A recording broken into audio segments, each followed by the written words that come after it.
جیسے کہ آپ کو معلوم ہے کہ فلسطینیوں نے کم جونگ ان کی تصویریں اٹھانا شروع کر دی ہیں پروٹیسٹ کے دوران، اور روس اور شمالی کوریا سے مدد کی اپیل کی ہے، جبکہ ان کا کہنا ہے کہ مسلم دنیا سے ہمیں اب کوئی امید نظر نہیں آ رہی۔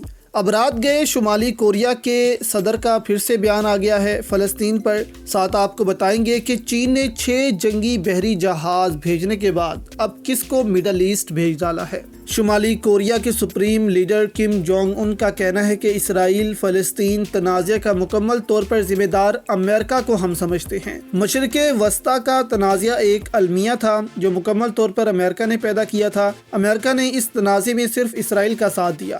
امریکہ نے اسرائیل کی فلسطینی علاقوں پر اس کے غیر قانونی قبضے، مسلسل مسلح حملوں، شہریوں کی ہلاکتوں اور یہودی بستیوں کی توسیع پر آنکھیں بند کر رکھی ہیں۔ مشرق وسطی کی صورتحال میں امریکہ سر فہرست ہے۔ امریکہ کی جانبدارانہ اور جان بوجھ کر اکسانے کی وجہ سے مشرق وسطی میں قتل و غارت کی ایک بڑی جنگ شدت اختیار کر رہی ہے۔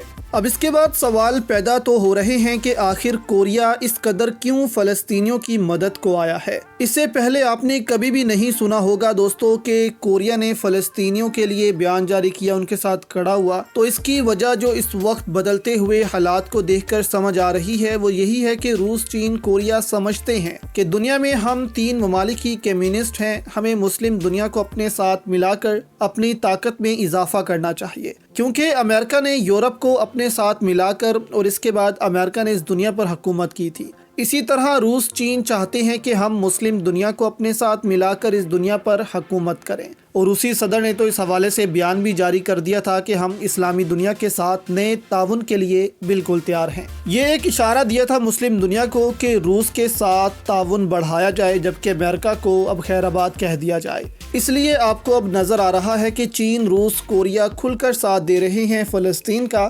دوسری جانب خبریں آ رہی ہیں کہ چین کے اسپیشل انوائے قطر پہنچے ہیں اور وہاں انہوں نے ملاقاتیں شروع کر دی ہیں۔ اب قطر میں حماس کا دفتر بھی ہے، پھر اسماعیل ہانیہ جو حماس کے لیڈر ہیں وہ بھی وہیں پر موجود ہوتے ہیں، تو ان سے ملاقات کی بھی امید ظاہر کی جا رہی ہے۔ اس کے بعد چینی انوائے نے سعودی عرب، ایران، مصر، ان ممالک کے بھی دورے کرنے ہیں تاکہ اس مسئلے کو حل کیا جائے، اور چین صرف یہی چاہتا ہے کہ بنا کسی جنگ کے فلسطین کے لیے ایک ریاست قائم کر دی جائے جہاں پر فلسطینی آزاد اپنے ملک میں رہ سکے۔